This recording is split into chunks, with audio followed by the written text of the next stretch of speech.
So the use case today is actually a retrospective use case, and we want to demonstrate the kind of efficacy around coaching and how we use MedPick specifically, one of the most well-renowned enterprise sales methodologies. This specific example is the playback of a meeting that's already happened. And you're able to see on the right the video of playback. And here we have a really granular overview of the MedPick framework with the view of kind of demonstrating to sellers where the blind spots are in their deal, how they can perform better, and quantifiably giving them a scorecard as to each of those parameters. As you can see, each area has been scored individually. And then at a high level, you instantly know where the gaps are. And this example here is, there's a gap within the economic buyer identification and also engaging them within the sales process. So we're able to demonstrate the points in the call where the economic buyer has been talked about, and then give a really good kind of summary as to how you've been able to engage them, and then giving proactive coaching on the improvement points that you can take forwards to make that deal as successful as it can be. And the entire MedPick framework here is underpinned with a 100-point scorecard. So the AI will essentially look through all of the components in the scorecard under each parameter and assess the qualification of that particular conversation. You can see here that it's deduced. The prospects talked about decision criteria. We figured out the KPIs, but we haven't yet weighted the decision criteria in our favor. So the results are automatically determined with an overall score as of to each part. And this score then becomes a method for forecasting. So increasing the overall accuracy based on having a quantifiable way to assess the qualification of deals, and also helping to guide reps in the right direction so that they can make more meaningful assessments and decisions within their key accounts. So alongside MedPick, we also have the ability to ask this deal anything. So you can ask, like, what are the discovery questions in this call?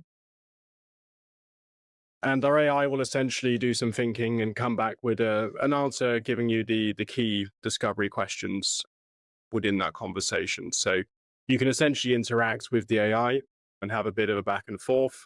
And then also, you can query and interrogate certain parts of the conversation. And this is almost like having a sales coach with you at every step of the journey. So you can have the interaction and adjacently also improve productivity significantly by perhaps asking it to make a proposal for you or even generate a statement of work. So this is the key piece, looking retrospectively and how I guess we adhere to the enterprise sales frameworks. All of the kind of training here of these AI agents is based on best practice medic literature and aligned with the organization's sales playbook to ensure that we're providing the right type of advice at the right moment within that call. I have so many questions. Yeah, me too. This is so cool. But should I let you finish first? No, feel free to dive in. I was just going to ask around, like, does it basically have an output of here are all the answers to the MedPick criteria for the seller to utilize? So it gives you mentions, essentially. So it gives you mentions of where you've found certain things within the call. So the seller can see, okay, have they mentioned the decision criteria? And then the associated section is then quoted. So they have some foresight as of to the point in the call where that was discussed.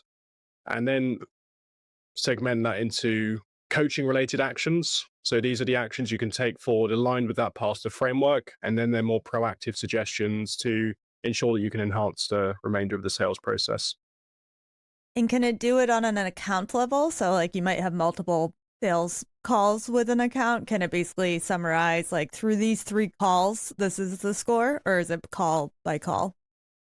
Yeah, precisely. So it gives you an overall score as to a particular deal. So you can see the MedPick score, the risks and recommendations at that macro level, looking across all of the meetings, all of the interactions with the customer across that particular deal that's being run. So here you've got that high level glance that sales managers can use and also reps can use to ensure that they're making the right decisions and mitigating the risks accordingly.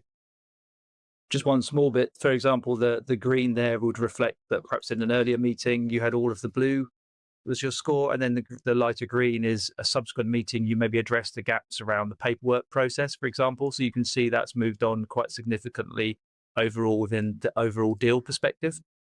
Yep. Does it do it at a seller level too? Like, can it analyze all of an individual seller's calls and see like where they have the gaps within MedPick?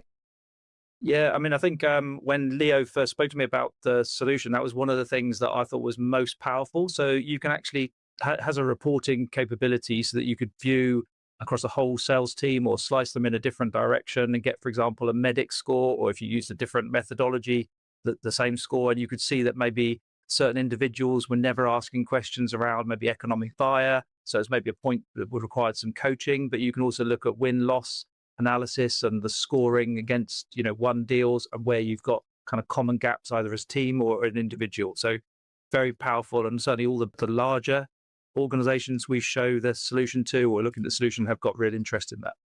The first question I have is around actually the sales enablement. So how the sales enablement can actually use this? They have to go to this Salesforce, or they have to come here to see the kind of output at the aggregate level by team and the teams that are actually non-performing or underperforming in general. So how they would use that to do their work and ensure that they're setting up the programs, enhancing their abilities to sell and be effective with that. Sure. So essentially, there's this updates a Salesforce instance. So there's a two-way mirror between Curvo and Salesforce. So at all times, the two systems are completely succinct. What we tend to find is sales enablement personas actually spend a lot of time within Curvo for reporting and for finding the key gaps and training opportunities within their teams. And that's because it adds an extra layer of intelligence over what the CRM can actually provide, and therefore enables them to tailor what type of training programs would be needed, or see in fact which reps are underperforming and where they can perhaps direct their attention and focus to ensure that those reps are given the right type of training and that's put into place. Also highlighting the top performers and seeing specifically what they're doing and the types of talk tracks, objection handlers, and overall proactivity within their process that's delivering more revenue and an outsized proportion based on the remainder of the team. Got it. And you said you're integrating with Salesforce, HubSpot as well, or only Salesforce? Both at the moment. So yeah, built on top of Salesforce and HubSpot. We tend to find that makes up about 90% of the total addressable market. And then there's a long tail of CRMs as well that are in place. Yeah, especially the size of the ICP that you described you're targeting. So you said there is a real-time preview how I'm doing on the call in terms of the MedPig. Is that correct? Yes. So we have a live bot that will join your call, and you'll essentially listen into those conversations in real time and present the feedback. So giving you nudges and suggestions in less than 500 milliseconds on, how you might be able to direct those conversations in a direction that, is most productive in those calls. So I can literally look at my screen and I can see that I'm underperforming on metrics, questions, and context around that. And I can just start asking more questions so that I actually fill up the whole category to the levels that I'm expected to be. That is correct, right? Yeah. So you have MedPick live in the moment with you. And as you're asking key questions, the score's actually filling up in real time. So it's almost like having a number of buckets that are filling up as you're able to qualify certain areas of the call, meaning that we tend to find MedPick becomes a mantra and it becomes more deeply embedded and a much higher retention within sales calls than what was previously possible with, once a year training equivalent. And how you recommending the sales managers to use this tool? Like they should just do this daily, coming in, review this in your tool, or they should just set up something in Salesforce to review that? What is your recommendation? We recommend that they leverage this tool to have more informed deal reviews, firstly. So in their deal review meetings, they leverage a tool to make Medic kind of highlight what the gaps are instead of going into a natural interrogation with the rep and trying to figure out where they're at in each and every opportunity. They use it as a way to facilitate more strategic conversations across the team.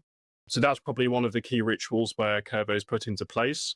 And then we see sales managers using it to, watch back the reps' calls, to go more detail into specific opportunities they're working on, and giving them the intel to, again, have better training sessions with their reps.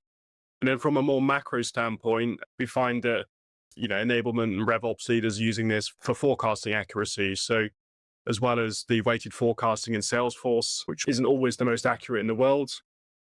And I guess the gold standard is plus and minus 5% in terms of forecasting accuracy. Curvo gives an extra opinion in the room that wasn't previously there, that's been there and seen everything, is much more candid and transparent, and has scored each and every opportunity.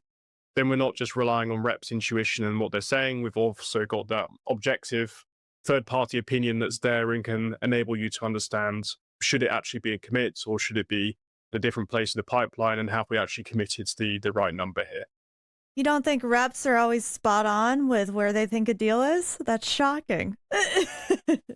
Yeah, one of the classic ones. It's always good news reporting. There's never a stormy day. It's always a sunny day for a deal review. Yes.